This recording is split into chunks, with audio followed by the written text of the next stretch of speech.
കുറച്ചധികം നാളുകളായിട്ട് നമുക്കിവിടെ ഉള്ള ഒരു പ്രശ്നമായിരുന്നു നമ്മളെ ഈ ഇവിടെ ഉള്ള ചവർ കത്തിക്കുക എന്നുള്ളത് കേട്ടോ. അപ്പോൾ അതിനൊരു പരിഹാരം എന്തുകൊണ്ടാണ് ഈ ഒരു മെഷ് വെച്ച് ഞാൻ ഇങ്ങനെ ഒന്ന് സെറ്റ് ചെയ്തിട്ടുണ്ട് കേട്ടോ. ഇതുപോലുള്ള ഒരു മെഷിൻ്റെ പീസ് തന്നെ വെച്ച് അതിൻ്റെ ഉള്ളിൽ ഇങ്ങനെ സെറ്റ് ചെയ്ത് വെച്ചിട്ടുണ്ട് കേട്ടോ. അപ്പോൾ നമ്മളിവിടെ കത്തിക്കുമ്പോൾ ചാരം താഴേക്ക് പോകും. അപ്പോൾ അതൊന്ന് കത്തിച്ച് നോക്കാം.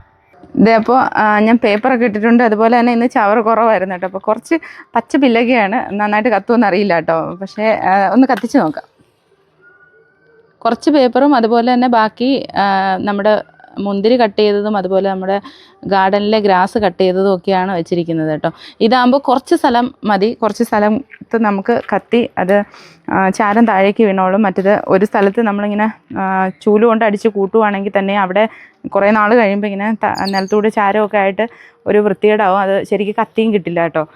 മഴ പെയ്യുമ്പോഴൊക്കെ അങ്ങനെ കിടക്കും. ഇതാകുമ്പോൾ ആ ഒരു പ്രശ്നമില്ല കേട്ടോ. നമുക്ക് എങ്ങോട്ടെങ്കിലും ഒക്കെ മാറ്റി വയ്ക്കണമെങ്കിൽ അങ്ങനെയും മാറ്റി വെച്ചു.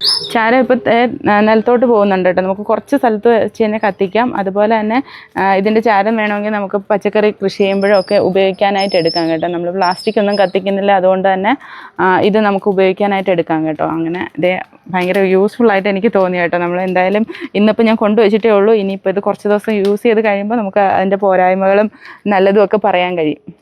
അപ്പോൾ ഇന്നത്തെ വീഡിയോ ഇത്രയേ ഉള്ളൂ. അടുത്ത വീഡിയോയിലൂടെ കാണുന്നവരെ ബൈ.